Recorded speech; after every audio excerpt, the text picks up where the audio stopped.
would speak to us, Lord. You would help our hearts to be drawn to you. And help us to realize that we need to be faithful as well. Lord, we love you. We praise you this morning. Amen. This sermon today is the beginning of a three-part series through the month of November, and it's really based off of the same verse in Psalm 136. Give thanks to the Lord, for He is good. His love endures forever. And the song that Rick played during the offering, that's what it's about, is today, His faithfulness.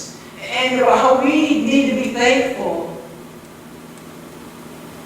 because God is faithful. He is faithful. The next two sermons is be thankful because God is forgiving. And be thankful because God is our Father. And we're just looking at this whole idea of being thankful because really, truly think about it. How many people do we come in contact with that are really thankful?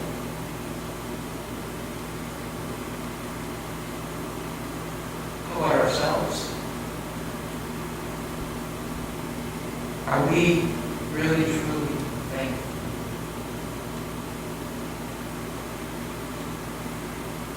Thankful to God. Thankful to others that we come in contact with, or maybe they've helped us, or maybe they just have shown us love. Are we really thankful?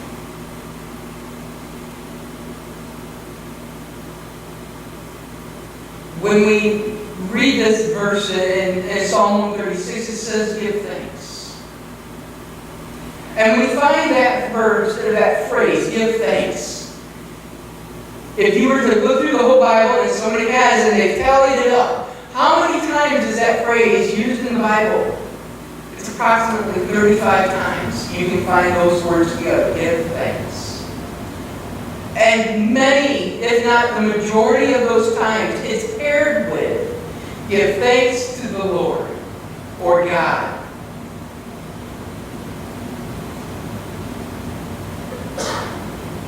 Do we do that?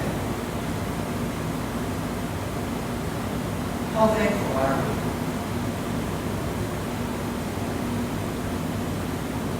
How thankful are we to our God?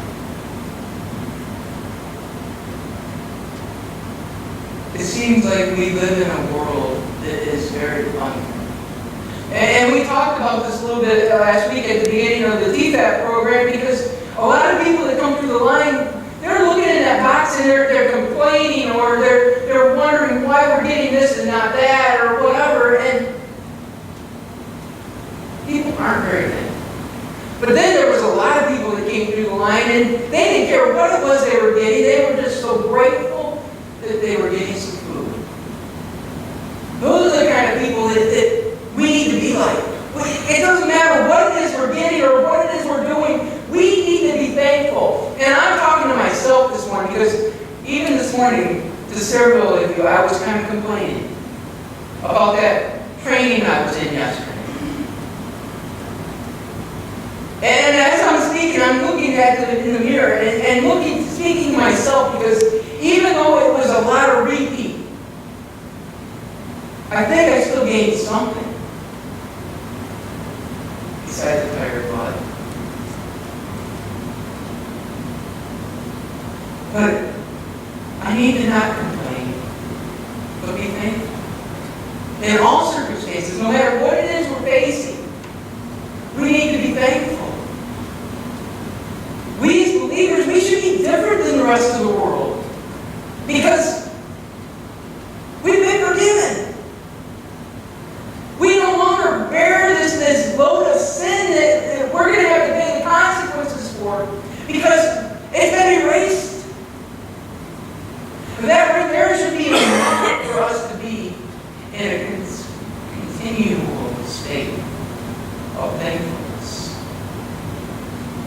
But this morning we're looking specifically at being thankful to God for His faithfulness. Our key verse for the next several weeks is Psalm 136:1. Give thanks to the Lord, for He is good. His love endures forever.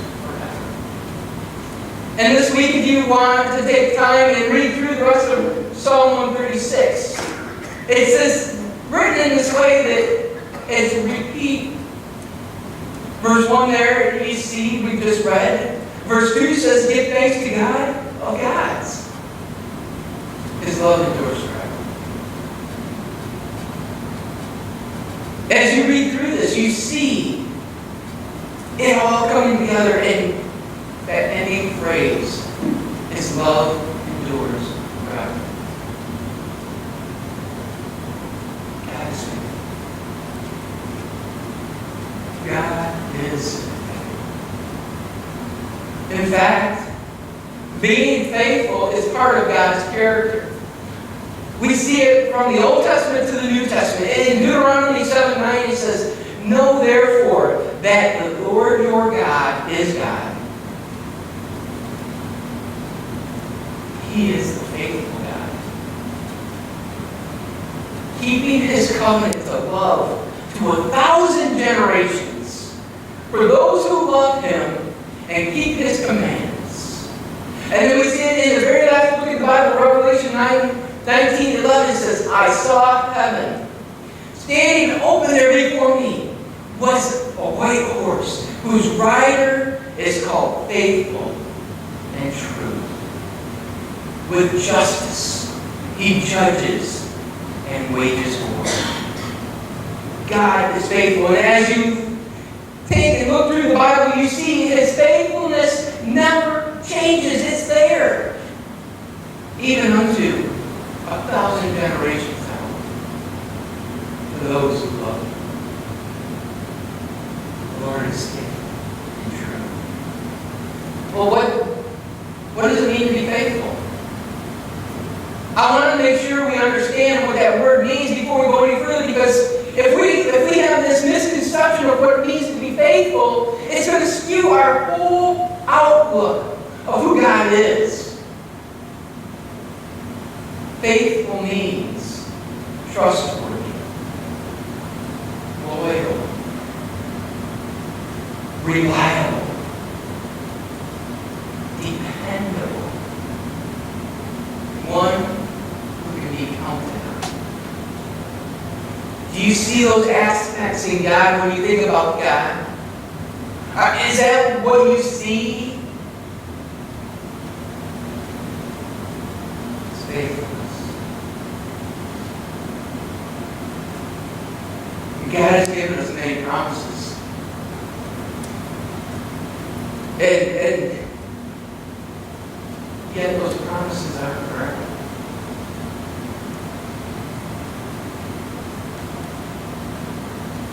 If Joe out there is living for the world and he knows of this promise that is found in the Bible, but he's not seeing it lived out in his life, does that mean God is unfaithful? No. Because the promises are given with a clause. They're for His children, God's children, those who love Him. He proves His faithfulness. And part of that faithfulness is answering prayers. But sometimes the answer is no. Other times we just don't even see the answer. But does that mean we give up praying? No. I came across this story this week, and it is a very, very powerful story about God's faithfulness. There's this guy that, his name is Roger Sims, and his hitchhiking home from the war. He just got out, and the date was May 7th. And he's hitchhiking home, and And he's flashing his sign and saying, he needs a ride, and everybody's just blowing by him. And then all of a sudden he sees this brand new, sleek, beautiful black Cadillac. And he pulls up his sign, and all of a sudden the guy pulls over. And he climbs into the car, Roger climbs into the car, and the gentleman behind that wheel says, "Are you going home for keeps?" Roger says, "Sure am." He was done. He served his time in the military service, whichever one he was in. As they drove on along, Roger's interacting, they're talking. And he learns that this gentleman's name is Mr. Hanover. And he learned that Mr. Hanover owns and operates this business in Chicago. And he's a pretty successful businessman. And they're driving along, and conversation's flowing, and the more Roger talked to Mr. Hanover, the more he was impressed to share the story of Christ. Finally, they're about 30 miles from Roger's home, and he finally gets up the nerve to share. And he eventually asks Mr. Hanover if he would like to accept Christ as his Savior. Mr. Hanover pulls his car off to the side of the road and prays and accepts Christ as his personal Savior. And after they prayed, Mr. Hanover thanked Roger, and he says, "This is the greatest thing that has ever happened to me. A successful businessman, in the world's eyes, this guy has got it all. And yet he says that accepting Christ as his Savior is the greatest thing that has ever happened." Well, time marches on, and 5 years later, Roger, who is now married with a young child and a business owner of his own, is packing for some business in Chicago, and he comes across Mr. Hanover's business card. And he thinks to himself, well, hey, I'm going to be right in that neighborhood. I'm going to go visit him and see how he's doing. He walks into the business office and asks to see Mr. Hanover. And the receptionist says, "I'm sorry, sir, that is impossible." But Mrs. Hanover is in, and you can see her if you would like. And he says, "Yeah, that would be great." And he walks into his office, and there's this stern-looking woman that just has this eye that, pinpoints him.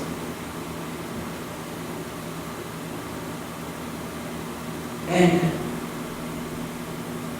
she says to him, "I understand that you knew my husband."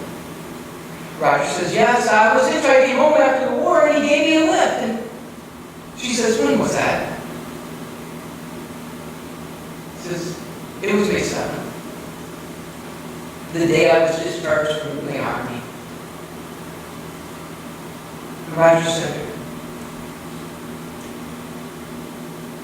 and she asked him, "Was there anything special about that?"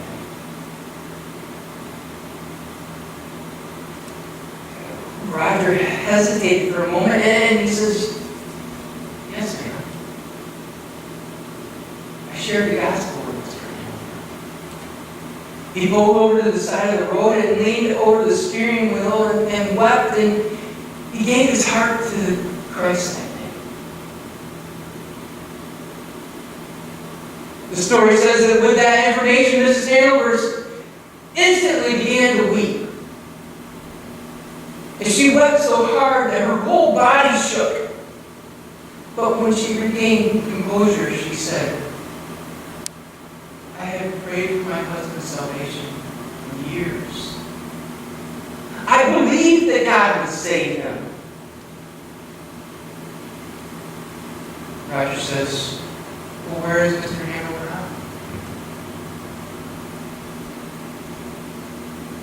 She says, "He's dead. He was killed in a car accident right after he got the law. He never got home. Mrs. Hanover goes on to say that she had lost all faith in God because she thought that He hadn't answered her prayer, that He was not faithful. And yet here this young man is standing before her, sharing with her information that she had never known.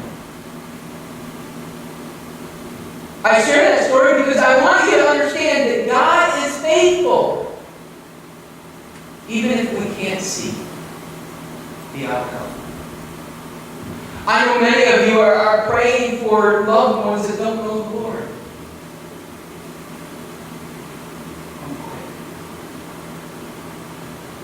Don't quit praying for them. God is faithful.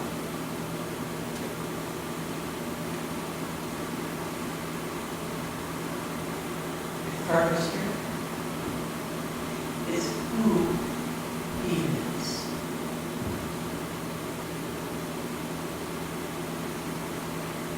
God is faithful even when we struggle. We all experience bad things, and we struggle with things.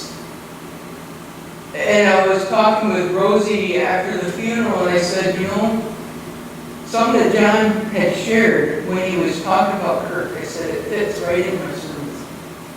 And I shared with her just a little bit about what I was talking about, God being faithful. And I said, John told us that right up to the end, Kirk never lost that faith of the God He served. Even when we struggle, God is faithful. He carries us through. Think about the poem, and I didn't get a chance, I forgot all about it, but the poem Footprints in the Sand, and it talks about how there's this prince, and there's two side by side, and all of a sudden there's only one set. And the poem goes on to say that the gentleman is questioning God, why did you leave me in those times of struggles? And at the end of the poem, it says, God says, you only see one set of footprints there through those times of struggle. Because I was carrying. God is faithful. Even through our times of struggle. When we think we can't keep going on because life is crushing us, He's carrying us. We're not doing it in our own strength. Give thanks to God because He's faithful. Even when we struggle. Even when we think He's left us, He's not. He's carrying us. God's faithfulness is continual. It goes on for generations to come. It was there for generations before us. It's there for us. And it will be there in the future. In Psalm 119:90, it says, your faithfulness continues through all generations. Hebrews 13:8 says, Jesus Christ is the same yesterday, today, and forever. He's not going to change. He's not going to become less faithful for those that come after us than He was for those that came before us. God's faithfulness is continuing. I've heard a lot of stories growing up in the church. I've heard a lot of stories from those generations that came before of God's faithfulness. And we've seen and heard about something that have happened within this church of how God was faithful and there was kind of financial struggles and God provided in ways that didn't make sense.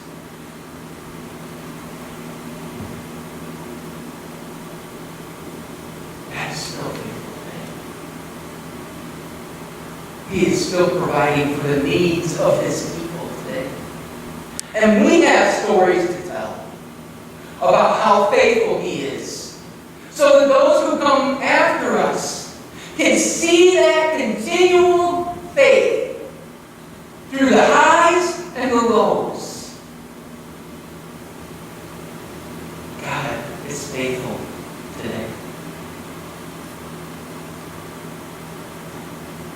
Are we sharing the stories?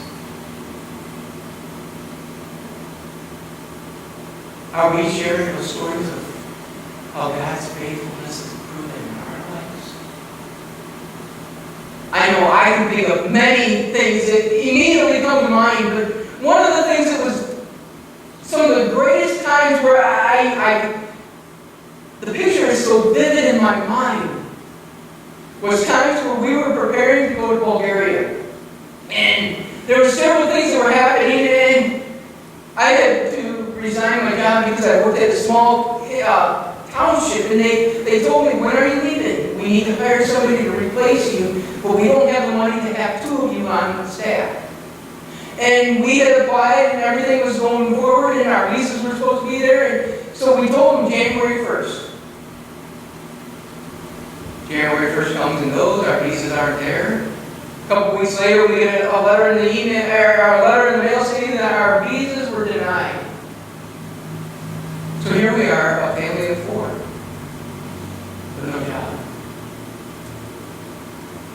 It was within that same time period that the man who was set up to rent our house came to me and says, hey, you told me you'd be out January 1st. I need a place to live because my apartment complex wants me out. So now here we are, a family of 4, no job, no home. How about living by faith? My dad and my stepmom graciously opened their home for us to move in with them. And we're thinking it's just going to be a couple weeks, right? And things are moving and nothing's happening. Months are going by. January comes and goes, February comes and goes, March, April, May. But there were several things that happened during that time period that are stories that we have. That we need to talk about God's faithfulness, because here we are, we don't have any money. And one of the people in our home church there in Howell comes to us and says, Ron, Paul, we made a pledge that we would support you at $100 a month while you were on mission. God has been talking to us, and we understand that things are happening and you're not going yet, but you're going. And we made this commitment. Here's a check for $100. Just think about it, because it's at that very same time that some bills had come in and we didn't have the money for it. And we left from church that Sunday morning. We were going over to Paul's mom and dad, and I don't remember what happened, but we were handed a check for $200. God provided right when we needed it. And if we don't share that, people aren't going to know. What are the stories that are happening in your life of God's faithfulness that you need to be sharing with those around you? God is faithful. And we need to be thankful to Him for that faithfulness.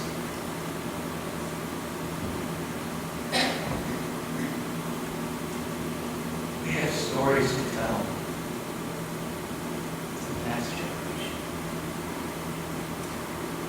to help them see how God's faithfulness isn't just for any one generation.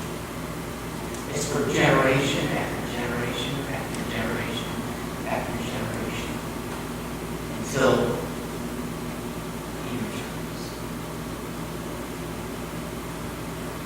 Give thanks to the Lord, for He is faithful. Are we?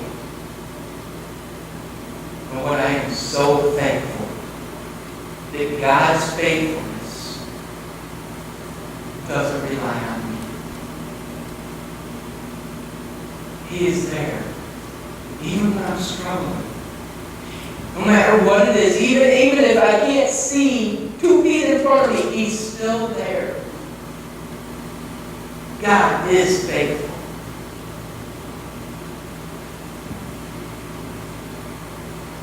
We need to be thankful.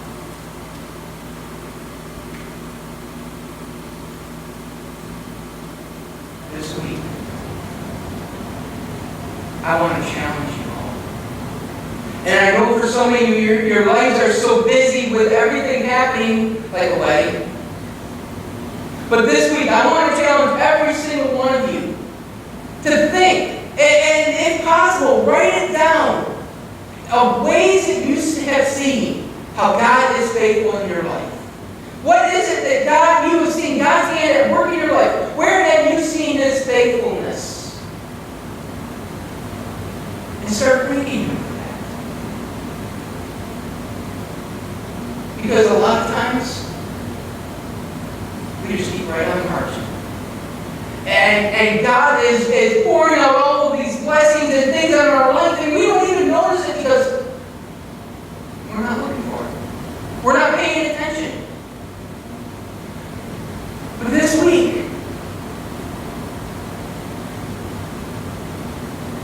take some time to study and thank Him for how He has been faithful. All the while knowing that it's going to keep going. Because God is faithful to all generations. We need to give thanks to Him. Let's stand to Him. Lord, this morning, a lot of us know and realize that You are faithful. But so often we get tied up in life that we forget to really be thankful to You for Your faithfulness. And Lord, I pray that this week You would open our eyes to the multiple ways You have proven Yourself to us, to the ways that You have shown us that You are God. And You are faithful. Lord, we praise You for the examples that have been lived out around us, of those who have been obedient to You. We pray that this morning You would help us realize that we also have been called be obedient. Lord, we have a story to share with those we know. A story of Your grace, Your love, and Your faithfulness. Lord, we love You. We'll give You all the